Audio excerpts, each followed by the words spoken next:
So now this is more of a moody kind of vibe. I don't have any key light going on. I can also add something in the frame, so it's kind of a one-purpose method. In this episode, I'm going to show you how to project logos like this one onto walls to create this image here. So there are a few different ways to project logos like this one onto walls, but every method has its pros and cons and different budgets. And then I think the best and most cost-effective way is to use a custom-made gobo. So if you don't know what a gobo is, it's this circular shaped piece of metal. It can also be glass that you put inside a projector modifier, and then you attach that to your main light. So for this setup, I'm using the Nanlite 720B with its projector attachment, the 36 degrees projection attachment, because I want to get a really big projection of light. And I've got the light probably about, I would say, 5 to 6 meters away from the wall. So the Nanlite 720B is very powerful, but it's only bicolor, so I can't actually choose this blue color here. So what I did is I actually used a gel sheet and I put that in front of the projector attachment. I had to leave a bit of a gap because the projector gets really hot. If you put it really close, you may end up burning it. The problem with this method is that because you get this custom-made gobo specifically for this logo, obviously you can only use it once.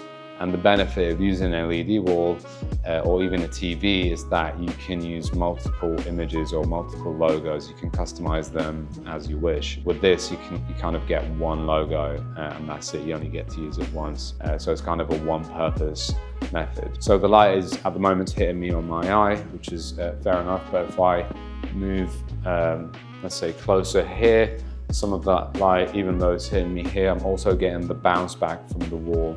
So what I did for the still image is I pushed the logo higher slightly on the wall. I can even go darker if I wanted to, if I switch off my rim light here, and then I'll switch off my key light as well. And now we have pure blue color, nothing else is filling the room. And I can sit here perhaps. So now this is more of a moody kind of vibe. I don't have any key light going on. It's just the logo light hitting me from behind, which I quite like. It's very dramatic. I can also add something in the frame, perhaps a basketball like I have here. All right guys, so for the second look, I'm gonna show you how to project the light from behind the subject without affecting them from the front.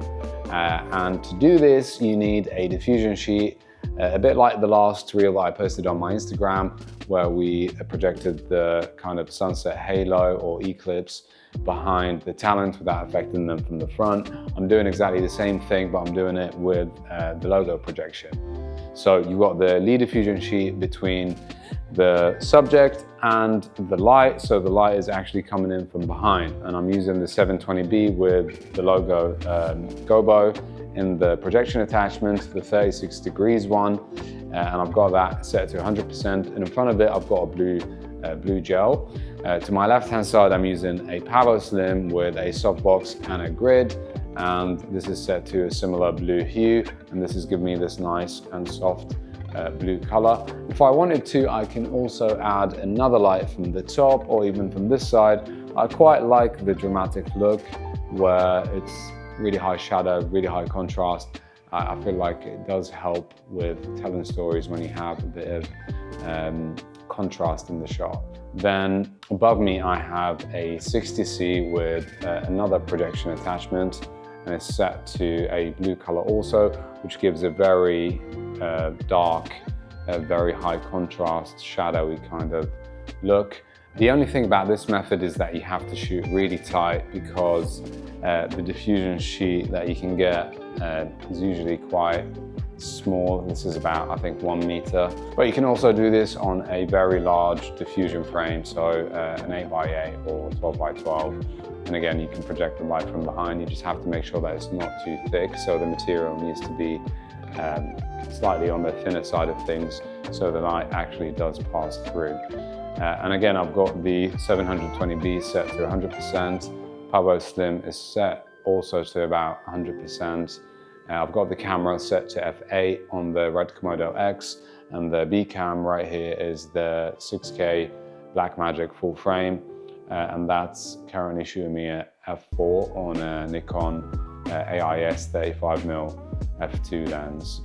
If you enjoy this sort of content, I'm making lots of new videos and I'm posting daily on Instagram as well. Hit the like button, subscribe, let me know if you have any questions, and as always, stay creative and I'll see you in the next one.